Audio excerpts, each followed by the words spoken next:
Ethan Cole, a single dad exhausted after 2 years of juggling being a father and an office worker, was supposed to deliver a report on time.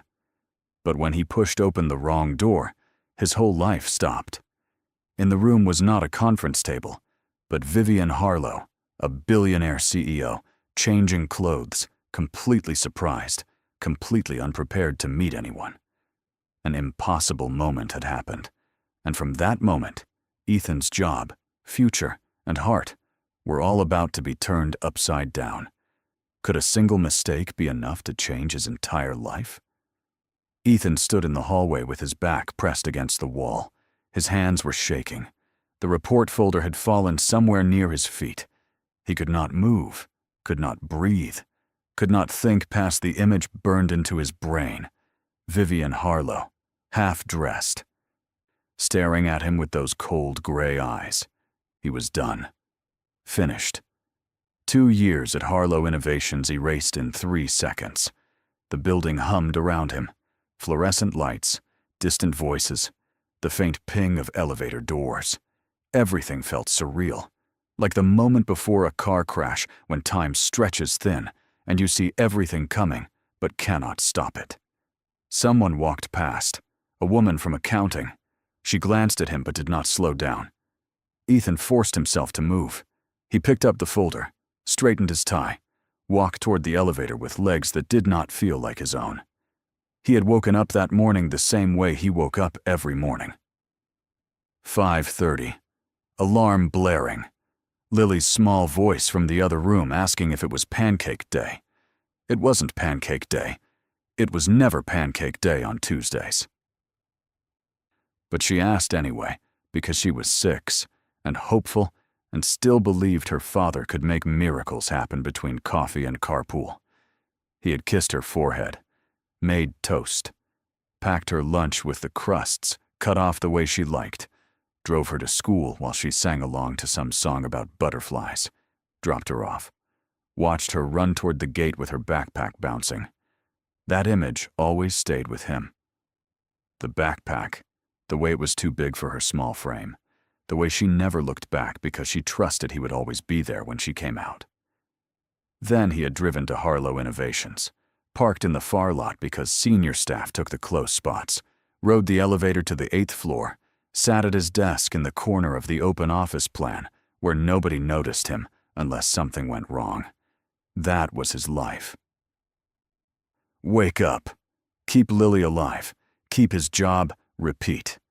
He was not supposed to be anywhere near the executive floor today, but his manager had been sick.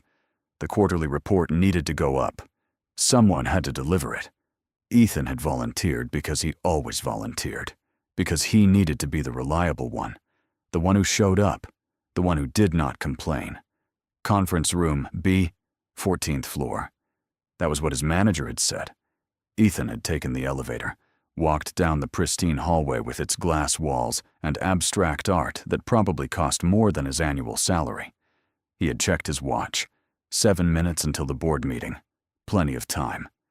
He had reached for the door handle, pushed it open, and his life had imploded. Now he sat in his car in the parking lot. It was nearly noon. He had no memory of leaving the building. No memory of walking to his car. He stared at the steering wheel. His phone buzzed. A text from the school. Reminder about early dismissal on Friday. He deleted it. His hands were still shaking. Vivian Harlow did not know his name. She had never looked at him before today. She was a figure you saw in company emails, in the glass-walled conference rooms on the top floor, in the annual reports that celebrated another record-breaking year. She wore sharp suits, spoke in clipped sentences, fired people with the efficiency of someone canceling a subscription service. The company called her the Ice Queen, not to her face. Never to her face. But everyone knew. Everyone felt the cold. Ethan had seen her once in the lobby. She had walked past him without a glance. He had felt small, invisible, which was fine. Invisible was safe. He was not invisible anymore. His phone rang. Unknown number. He let it go to voicemail. It rang again. Same number, he answered. Mr. Cole, this is Jessica from Executive Affairs. Miss Harlow would like to see you in her office at 2 o'clock today. 14th floor, Suite A. Please confirm. Ethan opened his mouth. No sound came out.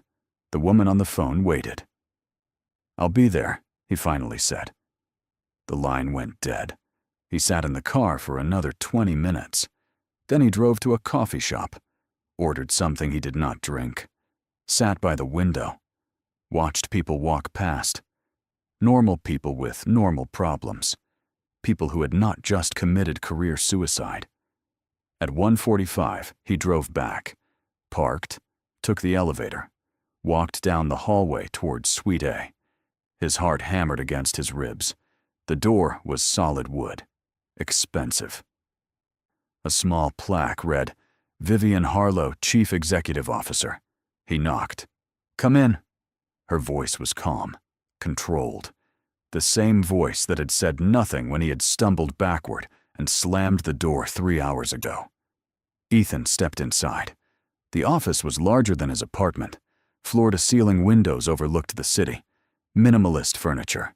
A desk that looked like it had been carved from a single piece of black marble. Vivian sat behind it. She wore a different suit now. Charcoal gray, perfectly pressed. Her hair was pulled back. Her expression was unreadable. Sit, she said. He sat. She looked at him for a long moment. He tried to meet her eyes. Failed. Stared at the edge of her desk instead. Mr. Cole. You delivered the quarterly report this morning. Yes. You were supposed to leave it in conference room B. Yes. You did not leave it in conference room B. No. I opened the wrong door. I'm so sorry. I did not mean to. She held up one hand. He stopped talking. I read your proposal last month, Vivian said. The one about streamlining client onboarding. Your manager dismissed it, said it was too ambitious for someone at your level. Ethan blinked. He had no idea where this was going. I disagreed, she continued. I thought it showed initiative, clear thinking, an understanding of our inefficiencies that most senior staff do not have. She opened a folder on her desk, slid a single sheet of paper across to him. I am launching a pilot program, 6 months, small team, your proposal as the foundation. I want you to lead it. Ethan stared at the paper. It was a project outline. His name was already typed at the top. I don't understand, he said. Vivian leaned back in her chair. Her expression did not change. This morning was unfortunate, for both of us. But it does not change the fact that you have a good idea, and this company needs good ideas. I do not make business decisions based on embarrassment. I make them based on value. You have value. Do you want the position or not? Ethan's brain could not process what was happening. He had walked in here expecting to be fired, possibly escorted out by security. Instead, he was being handed the opportunity he had been hoping for since he started working here. I want it, he said. Good. You will report directly to me. We will meet twice a week to review progress. I expect results. I expect professionalism. I expect you to prove that my decision was correct. Understood? Understood. She stood, extended her hand. He stood as well. Shook it.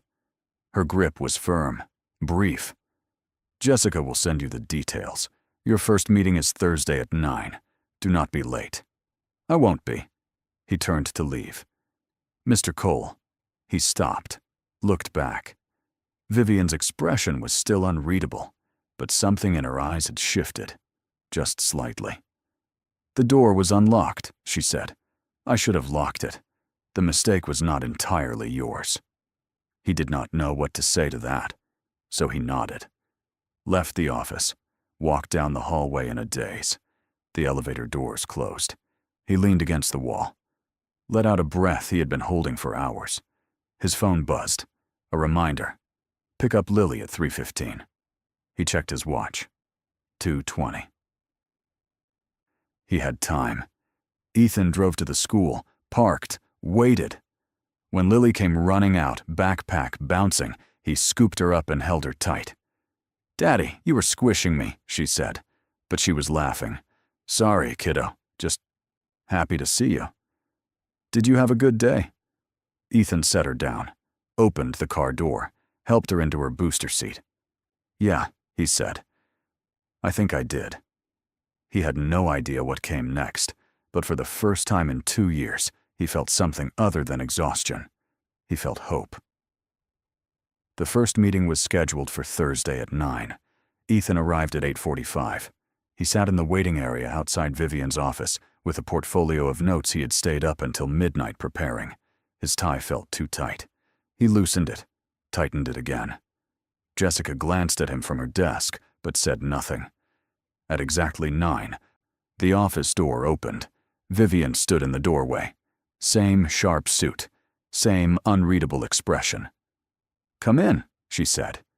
He followed her inside. She gestured to the small conference table by the window. He sat. She sat across from him. Between them was a leather folder and a silver pen that probably cost more than his car payment. "Walk me through your implementation strategy," Vivian said. Ethan opened his portfolio, began talking. She listened without interrupting. Her eyes stayed on him. He could not tell if she was impressed or bored or calculating how quickly she could replace him. When he finished, she tapped one finger against the table. "Your timeline is optimistic," she said. "I can adjust it." "Do not adjust it. Optimism is useful. Just be prepared for delays." She pulled out her own folder, slid a budget breakdown across to him. The numbers were higher than he expected, significantly higher. "You will have access to these resources. Use them wisely. I do not tolerate waste." "Understood." They worked through logistics for the next hour. Software needs, personnel allocation, reporting structures. It was all business, professional, efficient. But every time their eyes met, Ethan felt the weight of what had happened on Tuesday. The door, the frozen moment, the mortification. If Vivian felt it too, she did not show it. When the meeting ended, she stood, extended her hand. He shook it. Her grip was the same as before. Firm. Brief. "Next meeting is Monday, same time. Bring preliminary data." "I will." He left. Walked back to his desk on the 8th floor. His coworker, Daniel, leaned over the partition. "Heard you got a promotion." Working directly with Harlow now. Something like that. Daniel whistled low. "Rather you than me. That woman does not smile. Ever. Good luck, man." Ethan did not respond. He opened his laptop and got to work. The second meeting went the same way. Professional. Focused. No mention of Tuesday. The third meeting. The fourth. By the end of the second week, Ethan had stopped checking his tie every 5 minutes. Stopped rehearsing his updates in the elevator. Vivian was demanding but fair. She asked hard questions, expected clear answers. But she also listened. Actually listened, which was more than most executives did. On the 5th meeting, something shifted. Ethan was explaining a bottleneck in the client intake process when Vivian's phone buzzed. She glanced at it, frowned, silenced it. 2 minutes later, it buzzed again. She ignored it. "Continue," she said. He continued. The phone buzzed a third time. Vivian picked it up. Read the message. Her jaw tightened. "Excuse me." She stood, walked to the window, answered the call.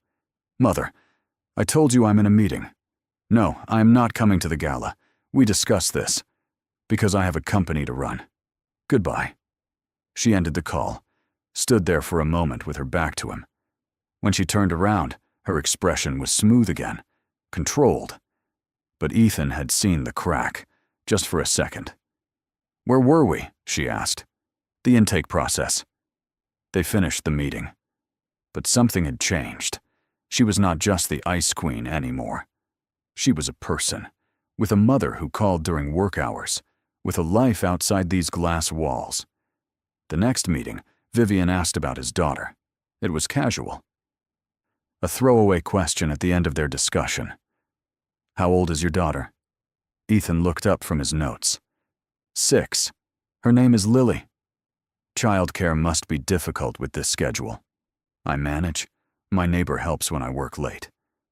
Vivian nodded, did not elaborate, but the fact that she asked at all felt significant. By the 4th week, they had fallen into a rhythm. Meetings were still professional, but the edges had softened. Vivian made a dry joke about corporate bureaucracy. Ethan laughed. She almost smiled. Almost. One afternoon, they ended a meeting early. Ethan stood to leave. Vivian glanced at her watch. Have you had lunch? He had not. No. There's a decent place 2 blocks down. We can continue the discussion there. It was not an invitation. It was an extension of the meeting. That was what Ethan told himself as they rode the elevator down together, as they walked side by side through the lobby, as they sat across from each other in a quiet bistro where the tables had actual tablecloths and the menu did not list prices. They talked about the project, market trends, competitor analysis. Then Vivian asked about Lily again. What does she want to be when she grows up? Ethan smiled. Last week it was a veterinarian. This week it is an astronaut. Next week it will be something else. She sounds adaptable. She is. She has to be. Vivian set down her fork. How long have you been on your own? 2 years. Her mother left when Lily was 4. Decided parenthood was not for her. I have not heard from her since. He had not meant to say that much, but Vivian's expression had shifted. Something gentler. Something almost like understanding. That must be difficult, she said. It is. But Lily is worth it. She is the only thing that makes sense. Vivian looked at him for a long moment. Then she picked up her fork again. You are doing well with the project. Better than I expected. Thank you. They finished lunch, walked back, did not mention it again. But the next week, she suggested lunch again. And the week after that. It became routine. Meetings, lunch, conversations that started about work and drifted into other things. Vivian mentioned her mother's relentless social calendar. Ethan talked about Lily's obsession with building blanket forts. Neither of them acknowledged what was happening, that the walls were coming down, that the Ice Queen was melting. Then came the afternoon in late October. Ethan was in Vivian's office. They were reviewing quarterly projections. His phone rang. He glanced at the screen. The school. He silenced it. 30 seconds later, it rang again. Same number. Answer it, Vivian said. He did. Hello? Mr. Cole, this is Principal Matthews. Lily is in the office. She says no one came to pick her up. We have been calling your emergency contact, but there is no answer. Ethan's stomach dropped. What time is it? 3:30. School dismissal was at 3. He had forgotten. Completely forgotten. He had been so focused on the presentation that he had lost track of time. His neighbor was supposed to pick up Lily today, but his neighbor was not answering.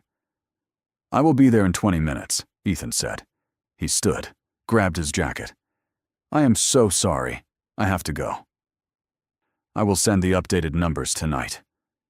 He was halfway to the door when Vivian spoke. I will drive you. He turned. What? She was already standing, already reaching for her coat. Your car is in the far lot. Mine is in the executive garage. We will be there faster. Come on. They took the elevator to the underground garage.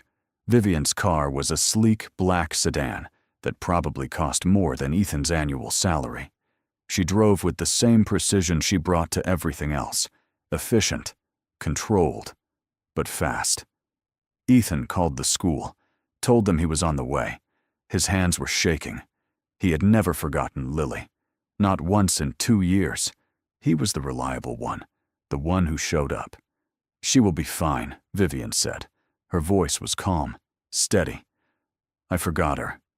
You were working. It happens. It should not happen. Vivian glanced at him. You are not a bad father because you lost track of time once. You are human. They pulled up in front of the school.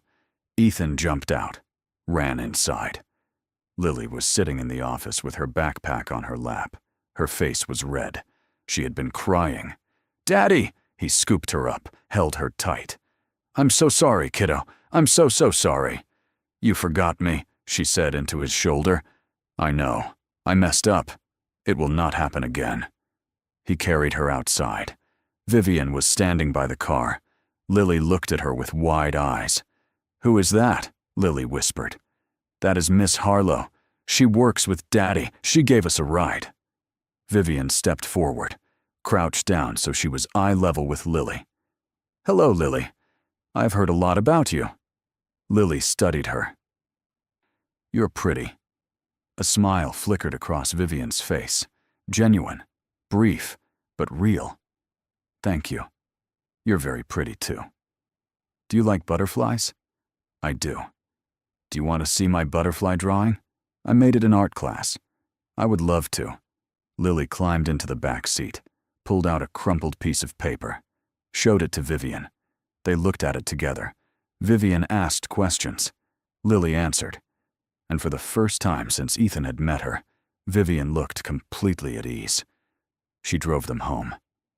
Ethan tried to apologize again for the inconvenience. Vivian waved him off. It was no inconvenience. They pulled up in front of Ethan's apartment building.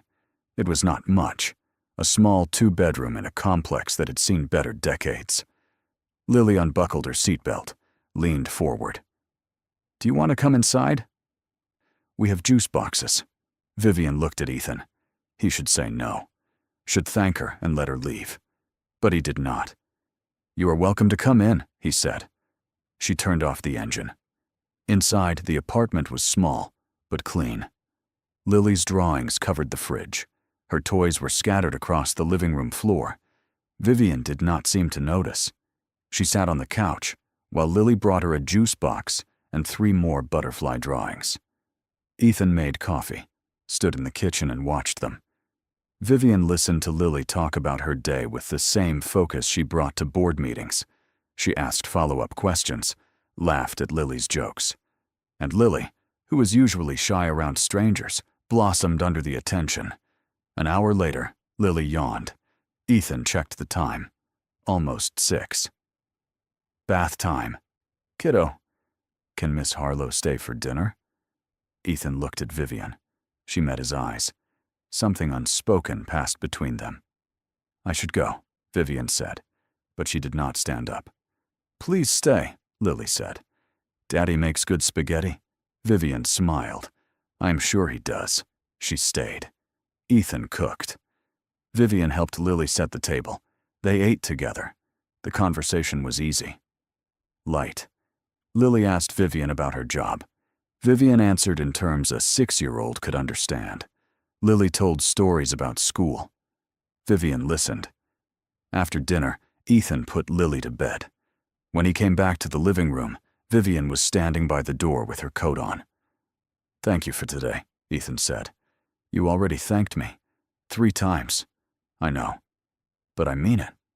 She looked at him, the same way she had looked at him in the restaurant, in the car, in the office. Like she was seeing something she had not expected to find. "She is wonderful," Vivian said.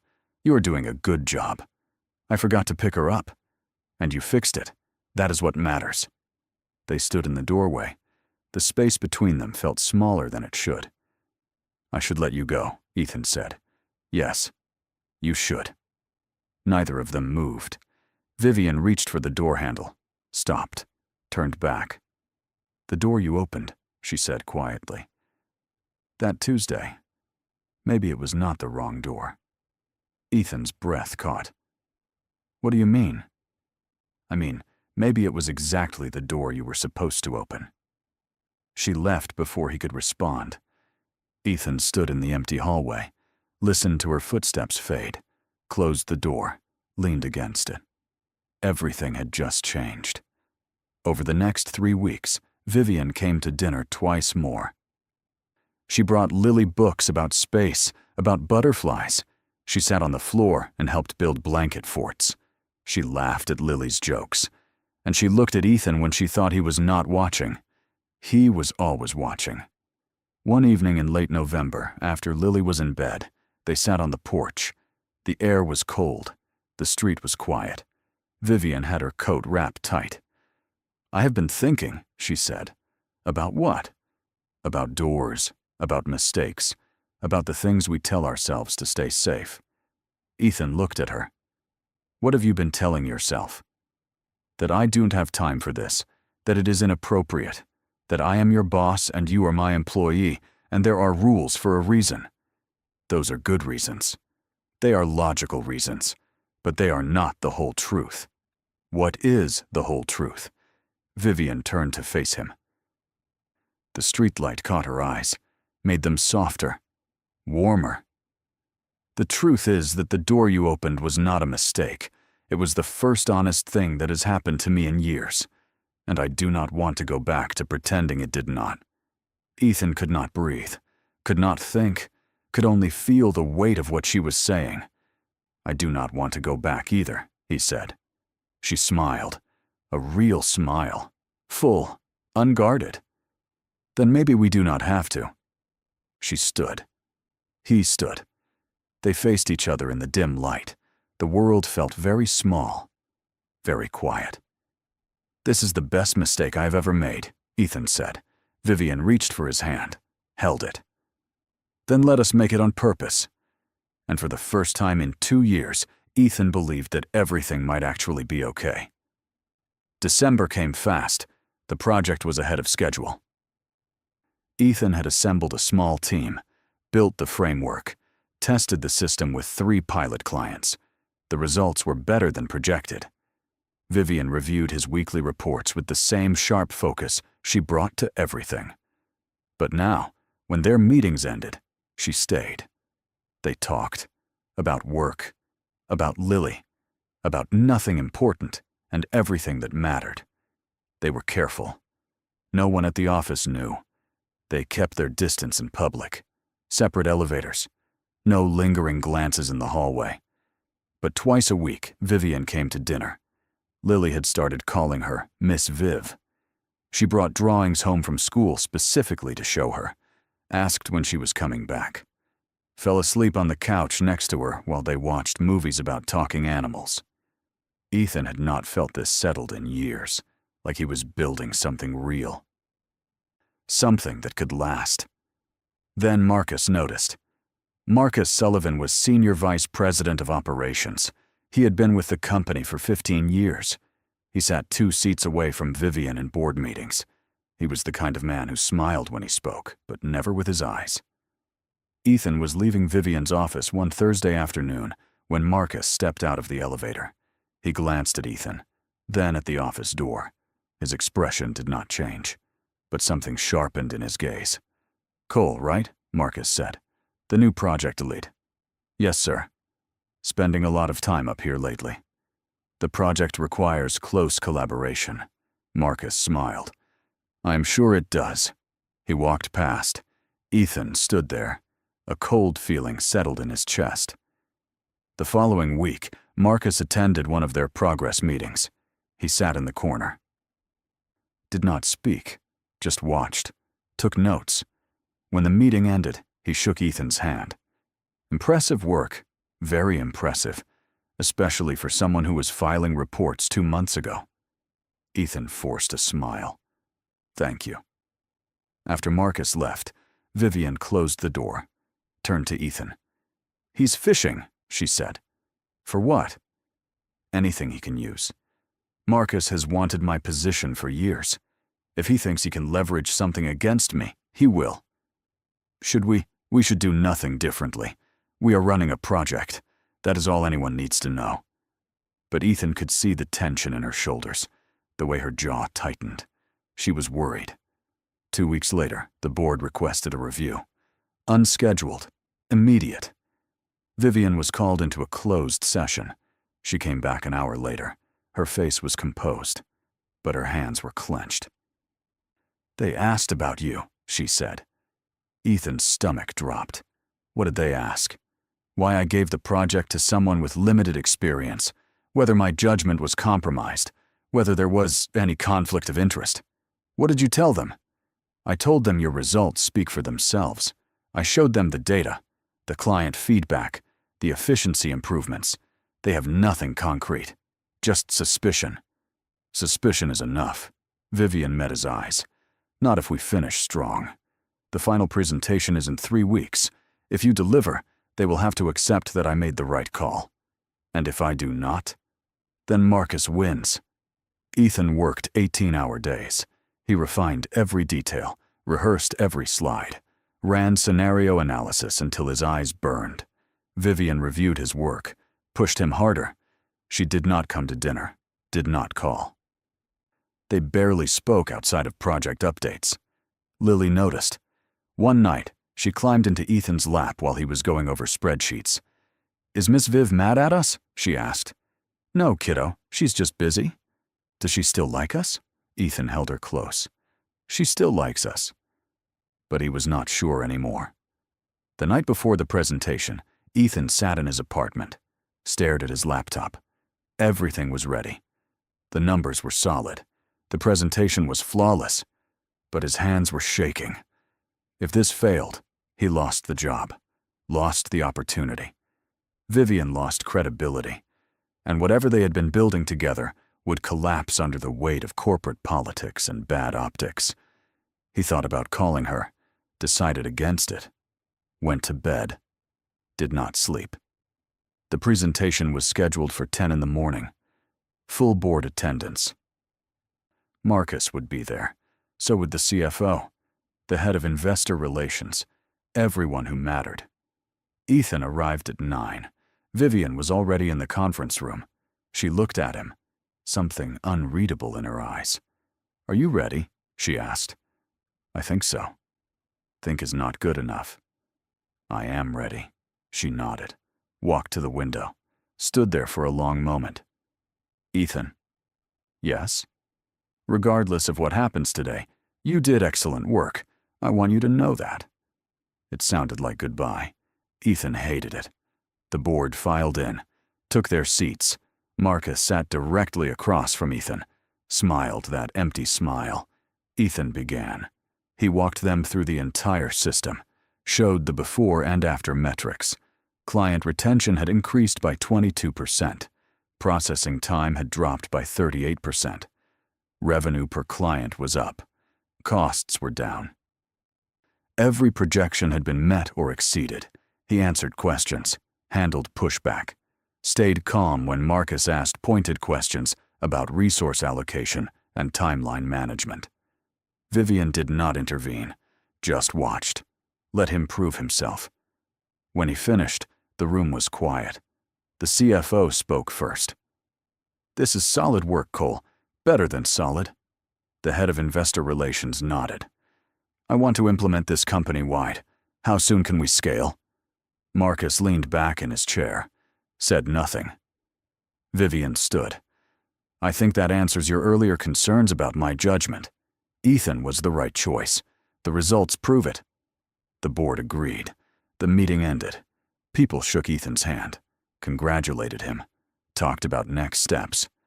Marcus left without a word. When the room emptied, Vivian turned to Ethan. For the first time in 3 weeks, she smiled. "You did it," she said. "We did it." "No, you did. I just gave you the chance." They stood there. The space between them felt vast. All the things they had not said. All the careful distance they had maintained. "I need to tell you something," Ethan said. "What?" "I almost called you last night. To say that maybe we should step back. That maybe this is too complicated. That maybe I am not worth the risk to your reputation." Vivian's expression shifted. And I realized I don't want to step back. I do not care if it is complicated. I care about you. And Lily cares about you. And I think you care about us. She looked at him. Really looked at him. "I do care. More than I should. More than is logical." "Then stop being logical." Vivian moved closer. Close enough that he could see the exhaustion in her eyes. The weight she carried. "I have spent my entire life being logical, being controlled, building walls, And then you opened a door, and everything I built started crumbling. Is that a bad thing? No, it is terrifying. But it is not bad. She reached for his hand, held it. Right there in the conference room, where anyone could walk in, where the cameras probably recorded everything. I want to do this right, she said. I want to protect you and Lily.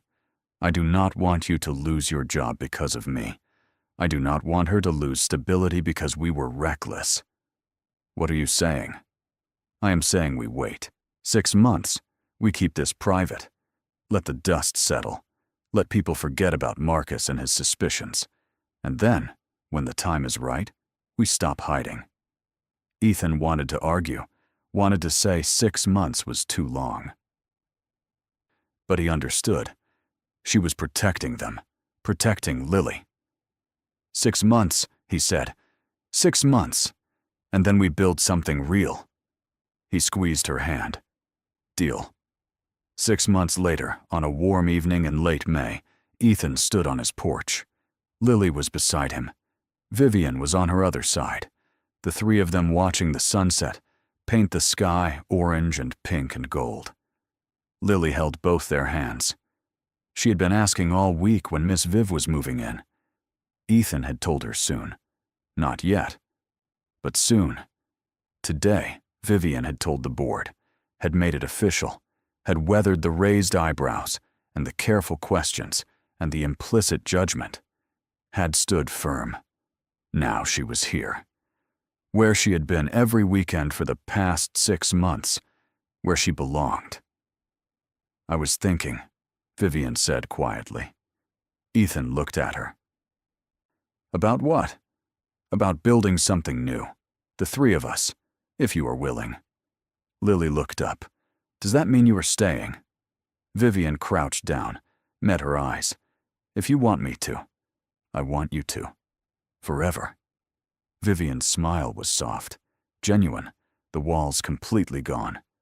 Forever sounds perfect. She stood, looked at Ethan. He reached for her hand. Together, he said. Together, she agreed. And for the first time since that door opened, since that impossible moment that should have ruined everything, Ethan felt complete. They had built something real, something that mattered, something worth every risk. The sun dipped below the horizon. The three of them stood together. And nobody wanted to go back to the way things were before.